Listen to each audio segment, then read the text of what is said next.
Hello, guys. Welcome to the Home for Infinite Losers podcast. Thank you, thank you, thank you, thank you. Ooh, sorry, had to burp there.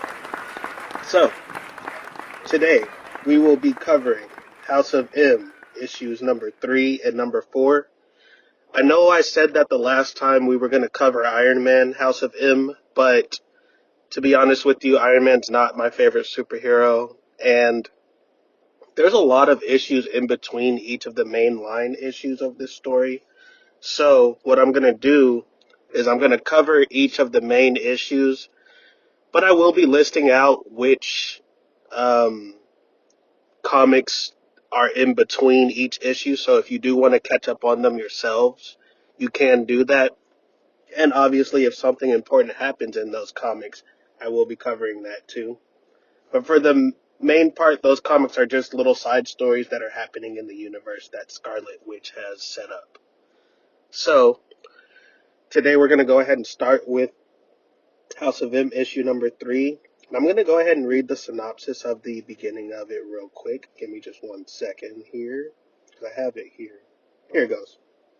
So, when Wolverine awakes, he discovers reality as he knew it is gone, replaced by a society in which humans are the oppressed minority and mutants run the culture, ruling over all existing countries, religions, and politics. A kingdom united under the House of M. Wrestling superstar actor and scientist Peter Parker lives with his wife Gwen Stacy and their son Richie. Tony Stark, the most successful sapien in the business world, runs Stark Industries out of Chicago. So they call them sapiens.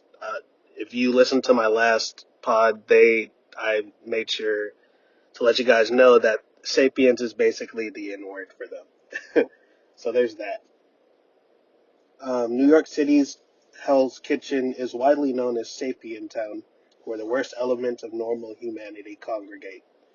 Led by the underworld overlord Luke Cage, Danny Rand, aka Iron Fist, Misty Knight, Mark Spector, aka Moon Knight, Angela Del Toro, White Tiger, Felicia Hardy, Black Cat, and Sons of the Tiger form the nucleus of the human resistance movement. Logan himself is the premier operative of S.H.I.E.L.D.'s elite Red Guard unit, and he's romantically involved with his fellow agent Mystique. Sorry, I blubbed through all that. Also, interesting note, and this is just kind of my own thing. I've been writing a comic for a few years, and one of the enemy gangs in my comic book is actually called Children of the Tiger, so it's funny that there's a Sons of the Tiger on here. So, this comic starts off pretty slow. We start off with Logan. He's been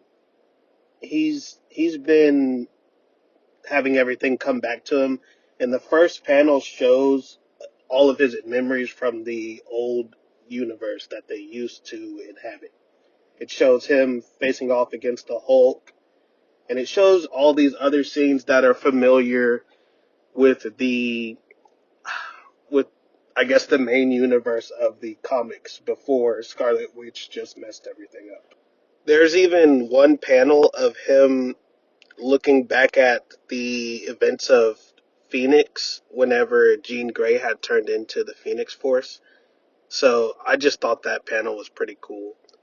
So while he's remembering all of this stuff, Mystique is sitting right next to him, and she says something to the effect of "Don't worry," or telling him not to worry and don't pop a stitch. Um, and then Logan's just still freaking out in the corner. He's just like, "What the hell is going on?" So he asks her what happened in Genosha, and she goes, "I don't know. I haven't seen a paper. What happened? Is Lord Magnus okay?" Once she said that, he gives her a look that's fucking crazy. He gives her like this really crazy look. I'll put it in the YouTube video. So, he's still thinking after she says Lord Magnus, because he knows that's Magneto. And then he goes, "Oh my god, Xavier." Oh, and then that's when she goes, "Did you pop a stitch? We can go to Madam Web and see if she can fix you." And then freaking Wolverine just bolts. He jumps over the edge of the guardrail. Yeah, he falls down into, I believe it's Times Square. I'm not from New York, but I'm pretty sure it's Times Square. Once he lands on the ground, he looks up and notices he sees Mary Jane on the big screen that's in Times Square. He sees a big Spider-Man floaty, and he looks up and sees Sentinels around, and he's just like, "What the hell is going on?" He looks at a magazine, and it says "The Pulse, the House of Magnus, the Big Day." So he's looking at all of these media things, and he's seeing the world has changed. House of Magnus at the gala this weekend. He's holding Storm by her fucking waist. So Wolverine already knows something was up at first, but as soon as he hit the ground in Times Square, he knew he was fucked. So he's looking at all of these media things, and he sees a guy with a bike, and he's already switched into different clothes. He's such a vet. He switches into different clothes from somebody. He just grabbed them from somewhere. I don't know. It's like a red shirt and a top hat. And he sees a guy on a motorcycle, and he literally just steals the motorcycle. So Wolverine already knows what he's doing, obviously. He's the best at what he does. But what I liked about this part of the comic is it just kind of showed how crazy the world is right now. So Wolverine just starts doing random detective work after he steals the motorcycle. He breaks into a random guy's house, and he's asking, "Where's Xavier? Where's Xavier?" And the guy goes, "I don't know who that is." Wolverine asks him, "How long have you been living here?" And he says 15 years. So then he goes to a random roadhouse. He goes to a random roadhouse, and then he gets on the payphone, and he's asking the operator, "I need a listing." He asks for Charles Xavier, and they can't find him anywhere. They can't find him in any of the cities that he listed. So he asks for Peter Parker, the greatest superhero ever known to man. And he goes, "Do you guys know Peter Parker?" And the operator asks, "The fan club?" And Logan goes, "What?" And he already knew something was up then and there. In the distance, he hears a girl getting tortured by some mutants. And they keep calling her a sape. So she's getting tortured and burned by these mutants. So Logan, he already knows that if there's a Peter Parker fan club and there's no listing for Xavier, something else is up as well. So before the operator even gets done talking to him, Logan hangs up the phone, and he's going to go save this girl. It doesn't show what happens or how Logan saves this girl, but it literally just jumps to the next panel after Logan pops his claws and is walking towards these mutants. So it's safe to assume Logan took care of business. So he gets to Stark Tower, and he's asking for Tony Stark, I believe. It's either a random building or it's Stark Tower, but when the receptionist mentions Tony Stark in a very casual way, that's another tip off to him. Now, as soon as he asks this receptionist this question about Tony Stark, his team literally just pops up right behind him, and they ask him why he's looking for Tony Stark. And they have him at gunpoint already. And then he turns around, and it's his entire team. It's Toad, which is crazy, Nightcrawler, Mystique, Rogue, and Carol Danvers and Mystique. And they all have guns drawn on him immediately. So while Logan's turned around, he looks at his entire team, and Mystique says that line again. "He popped a stitch. We might need to get him back to Madam Web." And then basically in the span of 2 panels, the fight already just jumps off. Wolverine bolts out of there and jumps right on that motorcycle that he had stolen earlier. And there's a really cool 3 panels of Nightcrawler chasing him as he gets on the bike and starts to run away. And I'll put that in the YouTube too. But I just always I liked Nightcrawler always, and like the swords and everything, and him chasing after Wolverine was just a really cool scene to me. So Mystique gets a bit overzealous because that's her man. So if he's trying to run away from her, she's going to get a bit emotional. So she just starts shooting guns wildly, telling him he's selfish. And then as Nightcrawler's teleporting to him, he literally almost gets to Logan. He almost completed the mission. And then Mystique accidentally shoots him.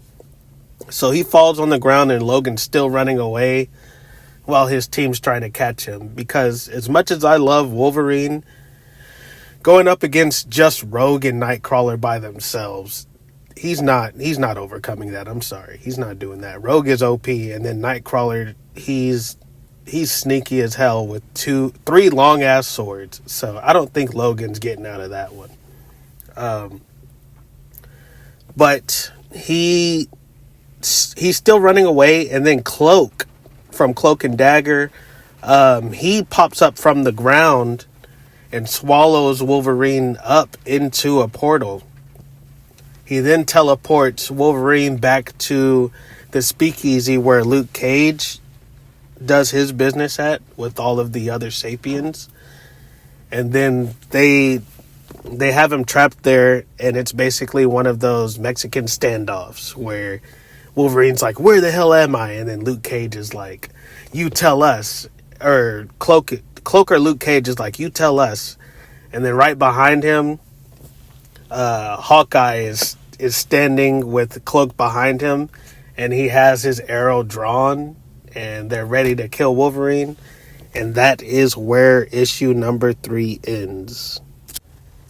Now, there's a few issues in between House of M3 and House of M4. So the issues that we have that are in between those issues are Hulk, House of M, number 83, which is pretty cool. Hulk is like a tribal guy, and his powers are the same, but Bruce Banner's in some kind of weird tribe. It's a nice little story, though. Uncanny Xmen, issue number 462, which is just some more side stories. It's called Season of the Witch. We have Mutopia X, issue number 1 for July 12th, 2005. So that kicks off a slice of life style series for this world. And then we have Spider-Man House of M, issue number 2, which is also a really good issue. It just hashes out some of the things that happened in Spider-Man's storyline in House of M. So now we're going to get to House of M issue number 4. Also, 2 things. The payoff for the Spider-Man comic, J. Jonah Jameson, if you remember in the last House of M episode, I was telling you that him and Green Goblin were coming up with a plan to get rid of Spider-Man, basically. At the end of the comic, J. Jonah Jameson finds a reporter, and he ends up telling the news that Spider-Man is not a mutant, he's a Homo sapien. Which, like, in their world is a big fucking thing. So, there's the payoff for that. And to correct the earlier mishap of who was talking to Logan whenever he was transported to that bar that Luke Cage is at, it was Luke Cage. And he asked Logan to... Okay, I'm taking this gum out of my mouth. He asked Logan to take the tracker out of the base of his neck. So that's where that comic ends. And then behind him, it's Hawkeye and it's Cloak.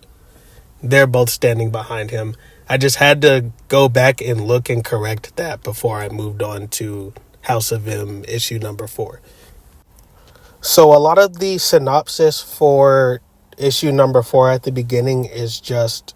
What you'll see in a lot of these comics is a lot of the synopsis of each issue is a lot of the same words from the previous synopsis with an added on this is what's happening in this issue. So I'm just going to go ahead and read the part that is new to us in this issue. So, psychic therapist Emma Frost and Scott Summers live happily in Connecticut. Oh, wait. Nope. Hey, sorry, guys. That's some of that repetitive wording. So, Wolverine is the only person who remembers the way the world used to be. He escaped from the S.H.I.E.L.D. Hellcarrier, their flying mobile base, and tries to piece together what has happened. The rest of the Red Guard, which they're calling his unit the Red Guard. I didn't see that in the last comic, but that's what they're calling them. That's why it's important to read the synopsis. So he escaped from the S.H.I.E.L.D. Hellcarrier and tries to piece together what has happened. The rest of the Red Guard are sent after him and almost overwhelm him, but at the last moment, Logan is kidnapped by Cloak of Luke Cage's underground resistance. So they're calling it a resistance now. And finds himself held at Arrow Point at the long dead Avenger Hawkeye. So he's been dead for a while. I'm really interested to go back and read how Hawkeye died, supposedly died in this storyline. But we go ahead and we get to the first few pages of issue 4, and we finally see what's called Castle Magnus, and then we finally see Magneto just in a panel just by himself and just kind of reflecting on things, because I'm assuming he knows, if you're reading this far, you should know that, or you should think that he knows everything that happened before the switch and how everything changed. So he walks out to this big castle, and he's just overlooking the horizon, kind of like how Mufasa did on Lion King, where he's just kind of looking at everything the light touches. And then off screen, you see a child say, "Grandpa, I made this for you." And he hands him something, and he goes, "With my mind." So we know Magneto has a grandchild in this storyline, which is not supposed to happen, because before the switch, Scarlet Witch made children in her own world that were not real. So how did this happen? So when the child tells him this, you can see him looking down, actually kind of disappointed is what the artist was going for, I'm assuming, with the panel. So then we jump to Hell's Kitchen in New York in the next page, and Wolverine's on the ground surrounded by, all these Sapien Resistance members. And then Hawkeye's still pointing at him. He's like, "Dude, take the tracker out of the base of your neck." And Wolverine, he's just like, "I don't know what you're like, calm everybody down so I can." And then before he even says another word, Hawkeye shoots him point blank in the neck and gets the tracker out. And Wolverine falls unconscious because the blow should have killed him. So while he's dipping in and out of consciousness, what's pretty interesting is Luke Cage and Hawkeye are arguing back and forth, because Luke Cage is like, you didn't give him a chance. And Hawkeye is like, well, he would have brought everybody to our doorstep. And Luke Cage is telling them there's kids in here. So it's just a back and forth. And I think it's just kind of cool that they're basically at each other's necks within that faction. So there's some kind of drama there. So Wolverine wakes up, and everybody there is stunned. I guess they haven't seen his powers in this universe, so they don't know. And he gets up, and one of the girls there goes, "That blow should have killed him." And Wolverine asks how long he was out, and they tell him only like 30 seconds. And then Wolverine says, "Too late." And Hawkeye and Luke Cage look at him like, What are you talking about? And he goes, "You should have yanked the tracker out of my neck before we even got here." And all of a sudden, a Sentinel just crashes into the place, rips the roof off of the building. And they didn't even have time to connect with one another before another fight is happening. So before anyone can even think, Cloak, who was pretty goddamn clutch in this moment, he took everyone that he could from Hell's Kitchen, and he transported them on top of Wilson Fisk's tower because it was the only place he could think of, and he couldn't grab everyone. So as they're talking and they're kind of mourning all of the people that they lost when they transported to the top of the building, because you're not getting away from a Sentinel, let alone two, because there was two of them there. So once he gets everyone to the top of the building, Wolverine, Luke Cage is asking him some questions, and Wolverine goes, I think I know what's going on, but you're not going to believe me. So Luke Cage tells him to try him, and Wolverine asks him, why did you come and grab me? Why was I the one that picked you up? And then Luke Cage says that they had some inside information from the Hellcarrier that he went AWOL from the Red Guards. Wolverine then asks Luke Cage, you don't remember that we're both Avengers? And then Luke Cage asks him, what's an Avenger? Which I was like, holy shit. So Wolverine explains that him and Luke Cage were part of the old Avengers, but they were also a part of the new Avengers, the team that came after the Avengers. He also explains what the Xmen were and that they were trying to build a coexistence between humans and mutants. Now, whenever he starts to explain who Magneto was to them and that he was the biggest thorn in their side, they cut him off and said they knew who he was. And then he says that Magneto had 2 children. And then they tell him again, yeah, we know who they are. So then Wolverine says one of them is Wanda. And then I think it's Hawkeye. He goes, the human one. And then Wolverine turns to him and he's like, what? And then Hawkeye explains to him, yeah, the human one. The one he raised to be equal with mutants. It's quite inspiring if you believe everything you read, which is just a bomb drop because I guess he may have done that to honor Charles Xavier in some way, but what happened to Charles Xavier? So Wolverine continues to explain to them that Scarlet Witch was a mutant that had powers to change the world around her. Now, once he starts explaining this,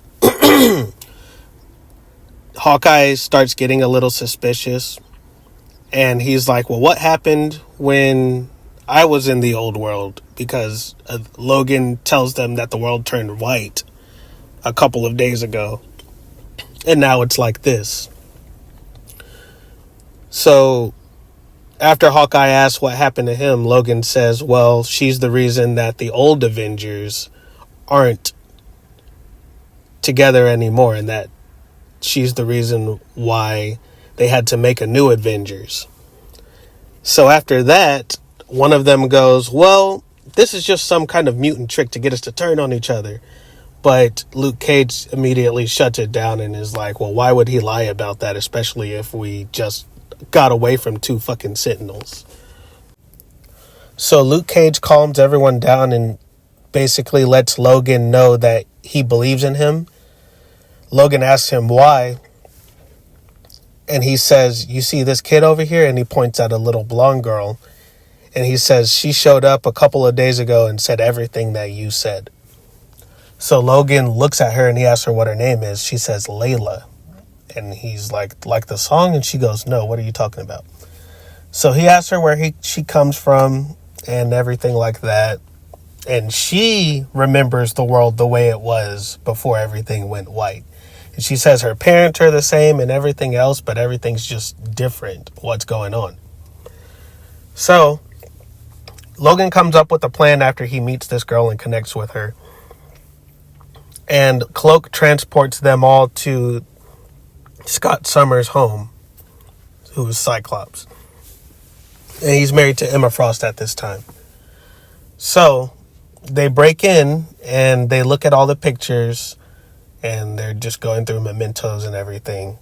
And then Emma Frost shows up out of nowhere. Oh, right before this, the girl she's going through some things and she's like, I don't understand what this is. And Wolverine starts piecing some things together and he ends up letting her know that she's a mutant and he tells her happy birthday. And then Emma Frost shows up. So once she shows up, she thinks that there are people there to rob her. And then Wolverine goes, I know you can read minds. I'm going to have you look into my mind. And she's initially reluctant to do so, but she ends up doing it. And she sees everything from the world before. All of a sudden, everything just snaps, and she snaps right out of it. And she's like, Wolverine, what the fuck is this? House of Magnus? And she literally says, we're going to find Magneto, and we're going to kill him, and we're going to kill his kids. So Wolverine goes, I have no problem with that. The only thing is, we're going to need a lot of help. And even if we do get that help, there's no reassurance that the world isn't totally screwed. And that is where issue number 4 ends. So now between issue 4 and issue 5, there is a lot of side story comics. And I actually do want to read through some of these. Well, I'm going to read through all of them, but I want to see if anything important happens in them that it's going to correlate to issue number 5, because I feel like this is going to be a cutoff time for them, and they're going to run through a bunch of rando stories, but I feel like something important is going to happen in between these. So the issues that are here in between 4 and 5 are Cable and Deadpool, Hulk, issue number 84 from 2005, and the Cable and Deadpool is issue number 17. Pulse, which looks like it's the magazine from House of M. That's funny. So Pulse, issue number 10. The new Xmen, issue number 16, and it looks like on the cover is some of those new Red Guard outfits that they had. Fantastic Four, House of M, which I'm actually pretty interested in reading. That's issue number 2 of that. And the new X-Men is issue number 16. Iron Man, House of M, issue number 2. Uncanny X-Men, issue number 463, which I'm pretty interested to read that as well, because I feel like that's going to tie right into House of M, issue number 5, because Uncanny X-Men 463 happens literally one issue right before House of M, issue number 5. So next time I see you guys, we will, for this subject anyways, we will do House of M, issue number 5, and we'll do House of M, issue number 6. And then I think we'll take a break on that so we can do World War Hulk. And I also want to do some wrestling stuff, but if y'all have any other suggestions, just let me know. I will be down and I will be open. Other than that, thank y'all for listening to the Home for Infinite Losers podcast. I will see y'all next time.